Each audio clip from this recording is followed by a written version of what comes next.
What's up, guys? Welcome back to another video. Hope you're doing well today.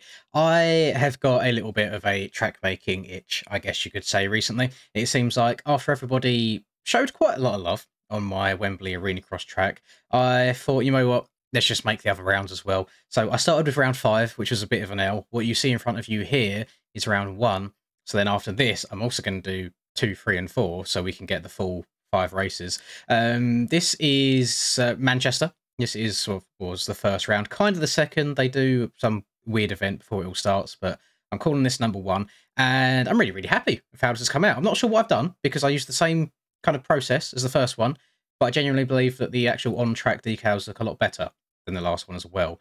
I have a feeling it's because I didn't go too dark whilst masking things, which, as you can see, like I've done it a bit in that corner. It takes a lot of detail out when it goes too dark. You have to keep things fairly light in places.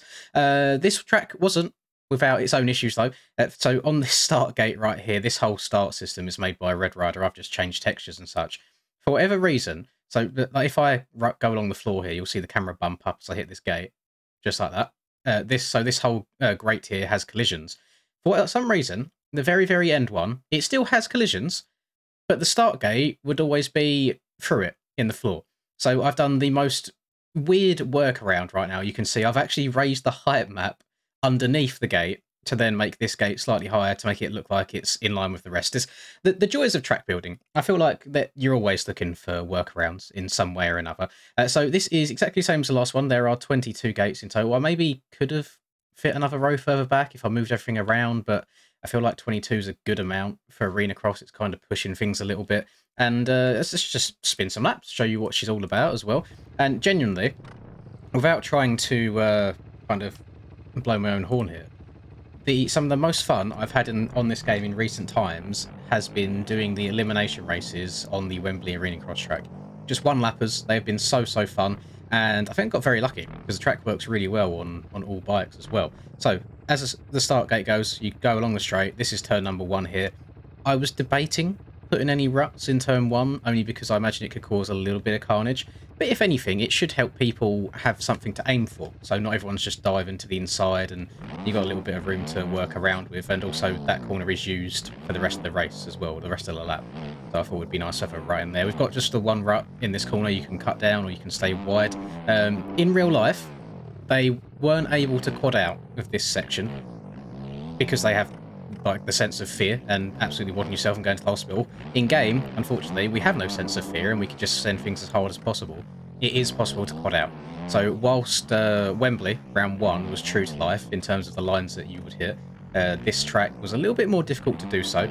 This rhythm I've actually got okay. You can just go triple through here like they were. However, this rhythm you can get a little bit disgusting in terms of your line selection. So it's give and take, you know. Arena Cross is difficult because you want to scale it up just a tiny bit to make it a lot more MX bikes friendly, but at the same time you don't want to scale it up too much, so it basically becomes a supercross track. Luckily, here at Manchester, it is a slightly bigger stadium than the one that is at Wembley, and there is an extra lane. So whilst the track map looks the same, on Wembley, one of them lanes is used for the start, whereas here, the start is off to the side, so all 4 lanes here are used for jumps, etc. So the track is a little bit bigger. I do like it. I think it flows really nicely as well, and I'm hoping everybody will enjoy it as much as the Wembley track. And I just wanted to give a big thank you to basically any feedback, any criticisms, any positivity that was given on the last one. I'm sure other track creators can, I guess, understand that there's a certain nice feeling that you get when you see other people play, not only playing but also enjoying your work as well. And I would admit, this track that I put together here, so much quicker than the first one, because I've already got all the textures done in the stadium sorted. The only thing I changed on the stadium in this entire place is I changed the seats to red, just something a little bit different, so you can decipher between the two. So last round had blue seats, this one's got red seats. I might do that for each one, even if it's not true to life. Maybe a round after this will be yellow, then green, so on and so forth, just to differentiate between rounds 1, 2, 3, 4 and 5. But very happy with this. I'm really happy with how it's come out, and texture-wise it looks nice in my opinion. Obviously I'm running reshade right now. If I press my reshade button as we take off in the air here, you see it's a little bit on the darker side, but it's still alright. I made sure to do a little bit of testing with reshade off once because I know not everybody has it installed. but I personally just think it brightens everything up when you do have it on. There's multiple line choices in each rhythm. You can see here you can go on off, like on off, triple, single. You can go step over, double. You can go quad, quad if you're on a 450. And in the first rhythm as well, after the finish line, you can go single, double, triple.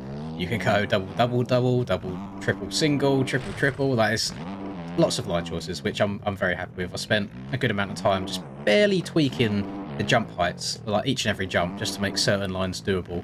So you'll find that if you kind of brush through it with a fine-tooth comb, it's not all exactly like for like. I've not just gone, here's a 3-footer, copy paste, copy paste, copy paste, copy paste. They all do have slight adjustments to them, and I just wanted to talk about doing track building live streams in the future, because I know a few people have been asking about it, and people seem genuinely interested when I do just go start and go in and placing bales or working on masking it during other streams.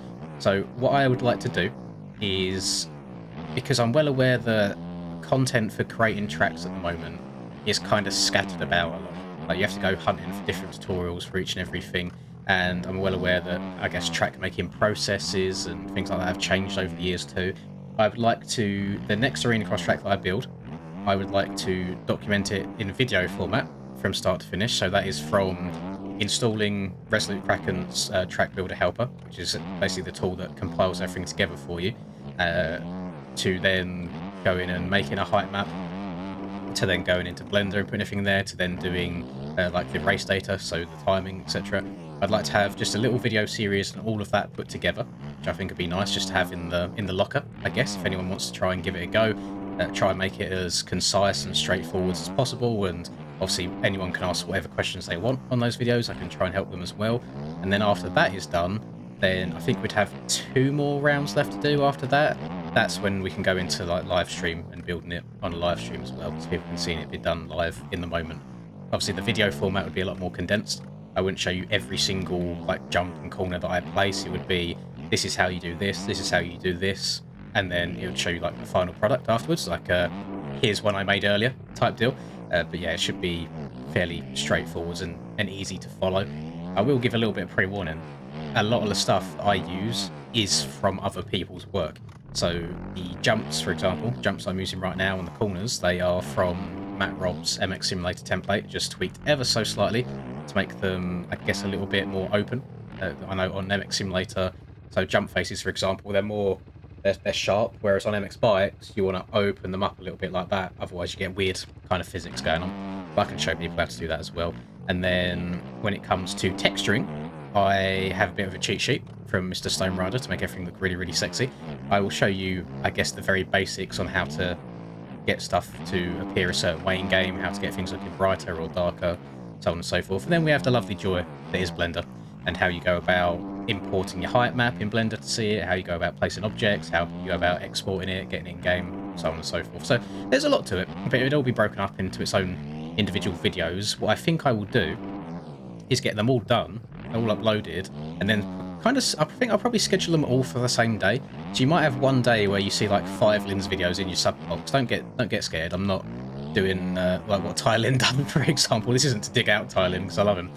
So I remember when he was disappearing from X Bikes and he had like 30 something videos uploaded and just posted them all in one day. It's like, don't worry, nothing like that's going on. It would just be easier for everybody to follow them one after the other, rather than going, oh, I'm gonna start building a track along with Lin's, and it's like, right, it's been a week, I've done this bit, can I get the next bit please? I'll make sure it's all done and uploaded, ready to go. So yeah, very exciting stuff. I would be happy to show people how it's done, because it's been a very long learning process to me, and still, so like for example with that Startgate situation where it was glitching through the bottom of the star, I've never come across that before. You know, I still have to go ask questions in Discord, and I think luckily track making community on this game is very, very helpful, because they know how difficult it can be. Like Poboso hasn't given us the easiest tools. Obviously there's certain formats that everything has to be saved in, and certain things the game likes and doesn't like, and it's not an easy process overall, but I'm happy. I'm happy with how my track building has, I guess, progressed and improved with just the last couple of tracks overall. I still don't think I'd ever, well, I say not ever, I don't think for a while yet I'd have it in me to go about doing outdoor stuff, just because the elevation absolutely petrifies me. At least on Supercross, you have your template and you can kind of use whatever layout you desire. motocross, everything is just fully from scratch the whole time. It would take a long time. So I think this track only took me, I want to say about 20, I think it was about a day, like 24 hours or so from start to finish. It wasn't a super long one by any means. I've done it over the course of a couple of days. I think what does take the most time really is barrel placement. Like, on these straights it's fine, because you can do one side of the lane and then copy and paste it, move it all over to the other side. But it's when you get sections like this, where all the barrels are ever so slightly curved, and there are methods of doing stuff quicker, but I'm quite a manual person. I like being quite precise and moving things exactly where I want, rather than following a perfect curve. But yeah, good stuff all round, and I hope you boys will be interested in the track making side of things. I mean, again, when I showed stuff on stream, people seemed really interested and was asking questions and kind of what stuff means. I would just be showing one method in making a height map. I use Photoshop, which is obviously a 2D way of doing things. You can also use 3D methods like L3 DT. You can use, what's the other one, Dalen Leveler. For example, you can use Blender if you're very handy in Blender. But I would just be showing Photoshop, which can be applied to Photoshop and GIMP, depends which one you have. And I think that will probably wrap it up. Just wanted to showcase another track that I've done here. It should already be up on mods. I plan on releasing it basically yesterday. If you're watching this video the day it goes out, which should be Friday, it should have been out yesterday. Should have been out Thursday. So go download it. Hope you enjoy it. I'm obviously away this weekend, so I can't sit and do some live streams and elimination races with you boys on this track. But get your practice in, and I'll make sure to do one as soon as I get back. So I hope you have enjoyed this video. I hope you enjoy the track as well. If you have any questions, then please do feel free to ask in the comments down below. I'll be happy to answer. And nothing else to say. Drop a like, subscribe, all that good stuff. Have a lovely rest of the day. Catch you guys next time. Peace. I'm working hard, I'm sacrificing my life, I'm sacrificing my mind, I'm sacrificing my sanity, but most importantly, I'm sacrificing my time. Boy, I feel fine, I feel like I am a king. Honestly, I can't complain, even with faith that's the size of a grain of some salt, I will still move a mountain and do what I want. I got salt